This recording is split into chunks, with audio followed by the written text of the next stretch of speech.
Hello, I am printf, and this is another video in my How to Cannon Rush tutorial series. Today we are going to be focusing on mechanics. This is the second in this series for mechanics. The link to the other video should be on screen right now. This video we are going to be focusing on using your probes to their fullest potential, keeping them alive primarily. The other video is on constructing walls and keeping the walls alive. So the first tip is something that all StarCraft players should really already know. This is called mineral walking. While being ordered to mine minerals, probes will walk through each other and not actually have any pathing issues.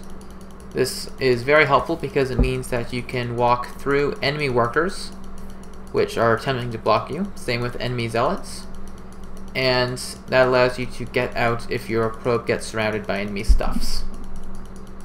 The next tip is called cargo walking. While your probes are carrying minerals, they can do an order in the bottom right called return cargo. If you issue this command, your probes will walk through each other as they go to return minerals to your nexus.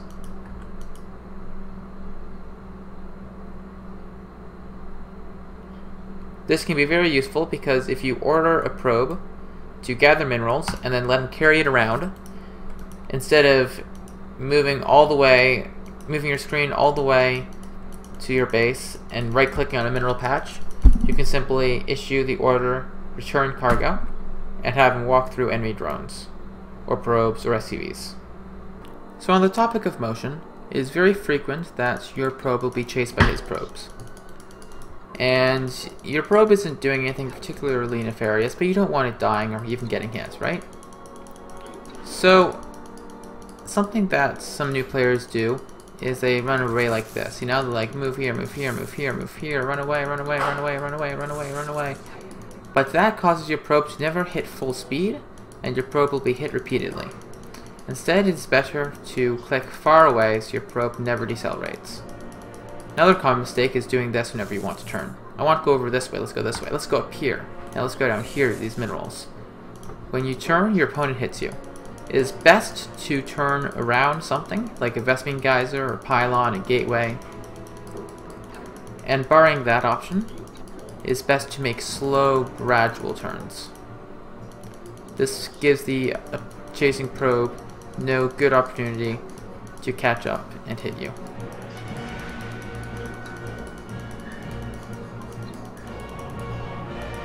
The next tip is called a pylon shield.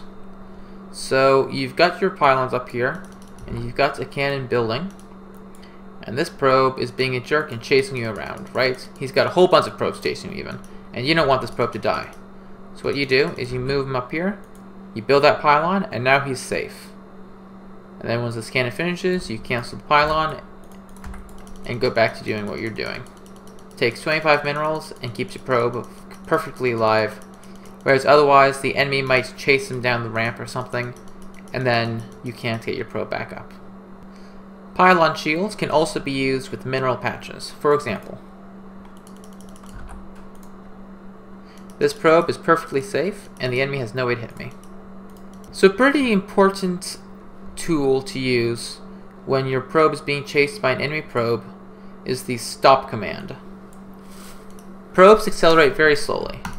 You can visibly see them accelerating and decelerating before and after moving. If you issue a stop command, your probe will decelerate slightly, and then when you tell him to move again, he will accelerate back up to full speed. If you tell a probe to attack, he will stop moving entirely. Using this, if the enemy is chasing you around, you see he stops moving and the law of distances happens. Right now he's very close to me. I can't easily build a structure here. So what I do is I hit stop and move again until he hits me, and then he stops moving and my probe has plenty of space to do whatever I want. So on the topic of deceleration, if you tell a probe to build a structure, it will accelerate towards it and then decelerate to place the structure. This allows your probe to get hit. This is bad, you don't want to get hit. Instead, if you move command past where you want to build the pylon, and then build the pylon while moving, it helps out a lot.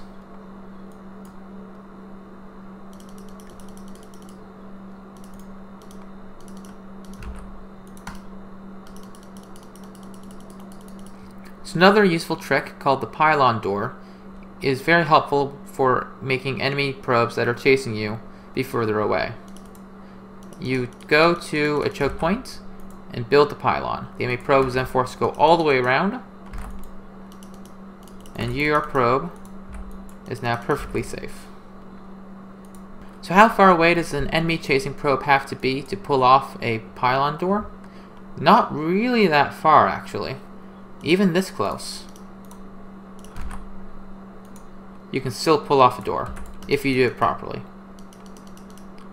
The ideal way to do this is to use a mineral patch which walls diagonally, and then all you need to do is be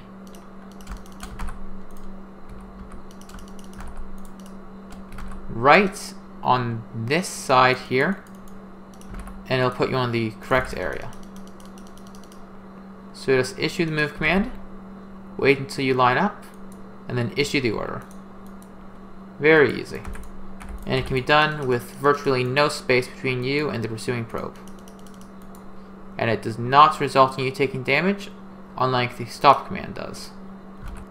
Very often, you will construct a wall, and then the enemy will pull all his probes to come harass you, realize he can't break through the wall, and retreat. This retreat is very beneficial for you, as it allows you to place a cannon, cancel the pylon, leave the wall, and then, if necessary, rebuild the pylon. But what if your opponent does not retreat his probes? What if you get your pylon wall up, and then probes are pulled, and they stay there? You can't just cancel, and you don't want to cancel this pylon because it was the first pylon you built. So what you can do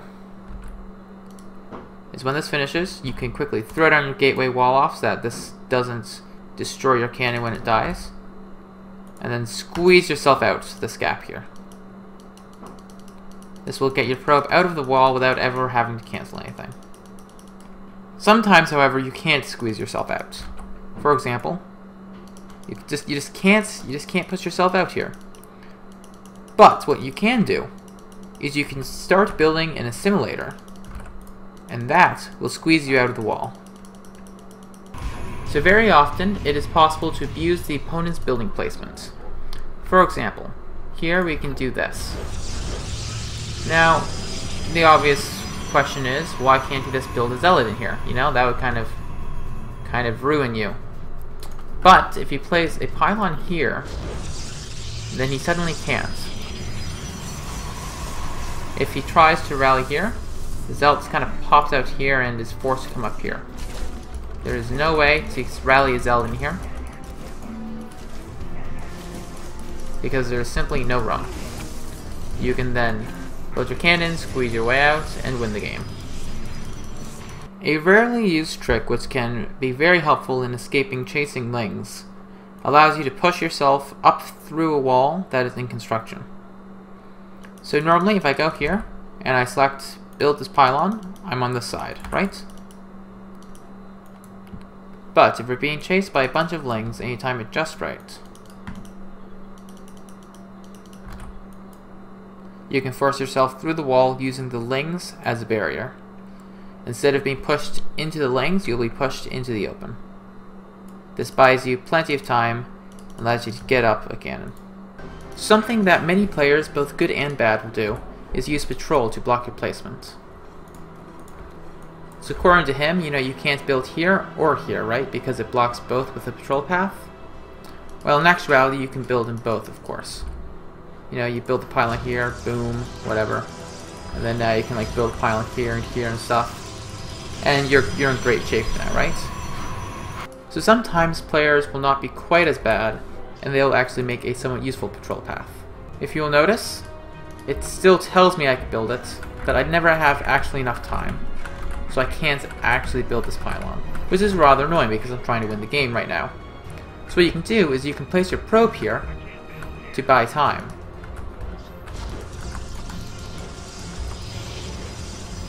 You can force the opponent's patrolling probe to just kind of sit still for a second and let you get the wall up. So another trick that can work if the opponent is on just the edge is actually just pushing him around your probe, like that.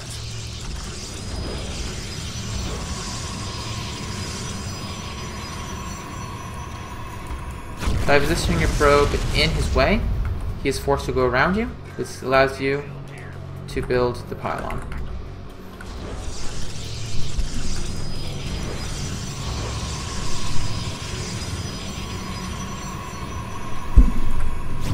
This is most often done against Zerg. So a very common situation is that you have a cannon and a probe, and the enemy has one of these three units. He has a marine, and your cannon takes 1, 2, 3 shots to kill it.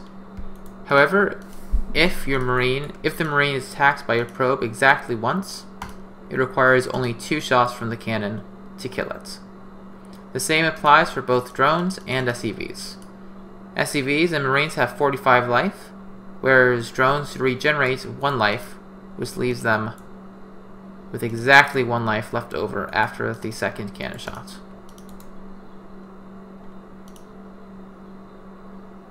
So if possible, have your probe attack every enemy unit exactly once.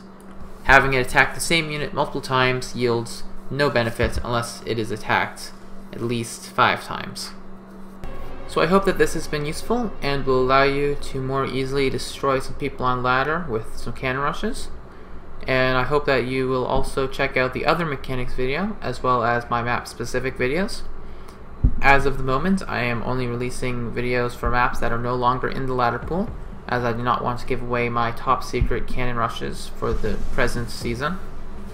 However, even though they are no longer the most relevant, they are still very educational to watch and will aid you in creating your own walls for new seasons, and will be useful if you ever happen to play on those maps against a friend or in a tournament. So good luck and have fun.